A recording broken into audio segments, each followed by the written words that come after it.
નમસ્કાર વિદ્યાર્થી મિત્રો, હું છું આર્યન પટેલ અને તમે જોઈ રહ્યા છો ક્લેવર એકેડમી યુટ્યુબ ચેનલ। તો આજના વિડીયોની અંદર આજે આપણે જોઈશું ધોરણ 11 વિષય ઇકો। જોઈ લો સરળ બ્લુપ્રિન્ટ, તમારે વિભાગ વાઇઝ ચેપ્ટર વાઇઝ બ્લુપ્રિન્ટ આપેલી છે સેકન્ડ એક્ઝામ 2026ની અંદર, જે તમારી જાન્યુઆરી મહિનામાં જે લેવાની છે એ તમને ખૂબ જ હેલ્પફુલ થશે। તો ચલો વિદ્યાર્થી મિત્રો, તમારો ટાઈમ વેસ્ટ ન કરતા વિડીયોની શરૂઆત કરીએ।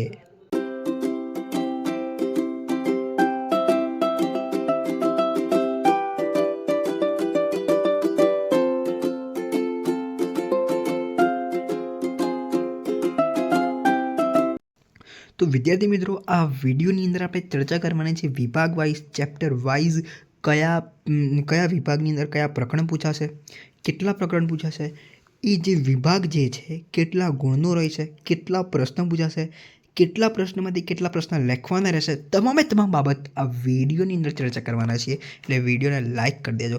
ઓકે, તો ચલો જોઈ લઈએ ફટાફટ, આપણે બ્લુ પ્રિન્ટ ઉપર જતા રહીએ। તો સ્ટાન્ડર્ડ 11 ઇકો સેક્શન એ તમારી માટે એકદમ સંપૂર્ણ એનાલિસિસ કરીને 2026ની લેટેસ્ટ બ્લુ પ્રિન્ટ છે। ઓકે, તો ટ્રસ્ટ રાખજો। ઓકે, અને વિડીયો લાઇક કરી દેજો। ઓકે, તો ચલો ચાલુ કરી દઈએ સેક્શન એ એમસીક્યુ। એમસીક્યુની અંદર તમારી માટે એમસીક્યુ જે છે એ 10 માર્ક્સના એમસીક્યુ રહેશે।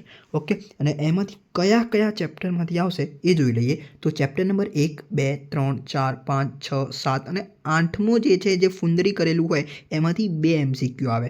ઓકે, તો 2 એમસીક્યુ આવશે અને 9મું ચેપ્ટર। તો આટલા ચેપ્ટર તમારે પૂછાશે, બરાબર, સેક્શન એમાંથી। હું તમને ખાસ કહીશ કે સેક્શન એ અને સેક્શન બી વીએસક્યુ એક વાક્યના પ્રશ્નો, સેક્શન એમાં એમસીક્યુ, આ બંનેમાં હું તમને એવું ગાઈડન્સ આપીશ કે ચેપ્ટર નંબર 1 તમારે કેટલા ચેપ્ટર છે? તો ચેપ્ટર 1થી 9 ચેપ્ટર છે, બરાબર। તો હું તમને એવું ગાઈડન્સ આપીશ કે ચેપ્ટર 1થી લઈને 9 ચેપ્ટરના એમસીક્યુ અને વીએસક્યુ સ્વાધ્યાયના કરી નાખો। ઓકે, કોઈ તમારે ઓપ્શન છોડવાનો નથી। જો તમારે પેપરની અંદર 50માંથી 50 લાવવા છે એનું ગાઈડન્સ કહું છું। ઓકે, ચેપ્ટર 1થી 9ના ચોપડીના સ્વાધ્યાયના કરી નાખો, વાત પતી ગઈ। ઓકે, વાત કરી લઈએ સેક્શન બી। મેં તમને તો બી કહી દીધું 1, 3, 6, 7, 8 બ્લુ પ્રિન્ટ પ્રમાણેની વાત કરી રહ્યો છું, 5 માર્ક્સના। ઓકે, સેક્શન એ બી ખતમ। વાત કરીએ section C. Section C DE blue print પ્રમાણે જજો।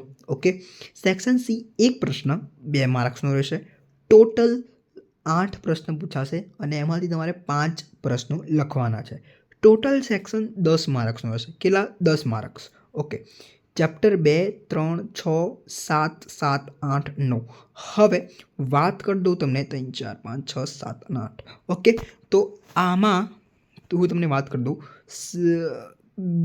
ચેપ્ટર બીજામાંથી 1 પ્રશ્ન, 3માંથી 6માંથી 7માંથી 2 પ્રશ્ન, 8માંથી 1 અને 9માંથી 2 પ્રશ્ન। ઓકે, તો 3, 4, 5, 6, 7, 8 પ્રશ્ન થઈ ગયા। તો 8માંથી તમારે 5 પ્રશ્ન તમારે લખવાના રહેશે। કેટલા? 5 પ્રશ્ન, સમજી ગયા? વાત કરી લઈએ હવે section number D. Section number ડીની અંદર ટોટલ 8 પ્રશ્નો પૂછાશે, એમાં બી 5 પ્રશ્ન લખવાના રહેશે।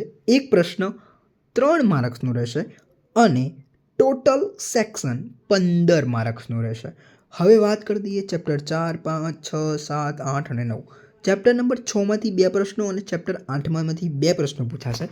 જો તમારે કોઈ રિસ્ક ના લેવું હોય તો તમે ચેપ્ટર 6ના બધા પ્રશ્નો કરી શકો, જેથી તમે 2 પ્રશ્નો તમને આવડી શકે અને ચેપ્ટર 8માંથી 2 તૈયાર કરી શકો, બધા પ્રશ્નો તૈયાર કરી શકો, એટલે તમને બધા આવડી શકે। એટલે આના 2 પ્રશ્નો થઈ ગયા તમારે, આના 2 એટલે 4 માર્ક્સ તો સિક્યોર થઈ ગયા, બરાબર। એટલે કે સોરી, 4 માર્ક નહીં, 4 પ્રશ્નો। 4 પ્રશ્નો એટલે યાદ રાખજો, 4 × 3 12 માર્ક્સ સિક્યોર થઈ ગયા। 12 માર્ક્સ સિક્યોર। હવે તમારી જોડે ઓપ્શન કેટલા રહ્યા? ચોથો ચેપ્ટર, 5મું ચેપ્ટર, 2 જ મિનિટ, ચોથું ચેપ્ટર, 5મું ચેપ્ટર, 7મું ચેપ્ટર અને 9મું ચેપ્ટર, 1, 2, 3 અને 4। હવે આ 4 પ્રકરણ જે છે એમાંથી તમે આઈએમપી પ્રશ્નો તમારે તૈયાર કરવાના। આઈએમપીમાં એક તો પ્રશ્ન આઈએમપી વાળો પૂછાયેલો જ હોય, એટલે તમારું કામ થઈ ગયું। આવી રીતે તમે સ્માર્ટ વર્ક તૈયાર કરો તો એક્ઝેક્ટ માર્ક્સ તમારે આવે અને 50માંથી 50 આવે। ઓકે, આવી રીતે બ્લુ પ્રિન્ટ પ્રમાણે તમારે તૈયાર કરવાની રહેશે। વાત કરીએ સેક્શન ઈ એક પ્રશ્ન 5 માર્ક્સનો રહેશે. ટોટલ 3 પૂછાશે, એમાંથી 2 પ્રશ્નો લખવાના રહેશે અને ટોટલ સેક્શન 10 માર્ક્સનું રહેશે. વાત કરી દઈએ કયા કયા ચેપ્ટરમાંથી પૂછાય છે. 6, 8, 9 આમાંથી તો તમે આઈએમપી તમે તૈયાર કરશો, આપણા આઈએમપી આપણી ચેનલ ઉપર આવશે, બરાબર. એ આઈએમપી તમે તૈયાર કરશો એ જ આવે. ઓકે, એટલે તમારે 2 પ્રશ્ન એ. તો વાત થઈ વિદ્યાર્થી મિત્રો આ આખા ઇકોની સેક્શન ABCDE, અને હું તમને ગેરંટી આપું છું આપણી ચેનલ ઉપર સેક્શન A અને B બી આવવાનું છે ધોરણ 11 માટે સ્પેશિયલ સેકન્ડ એક્ઝામ.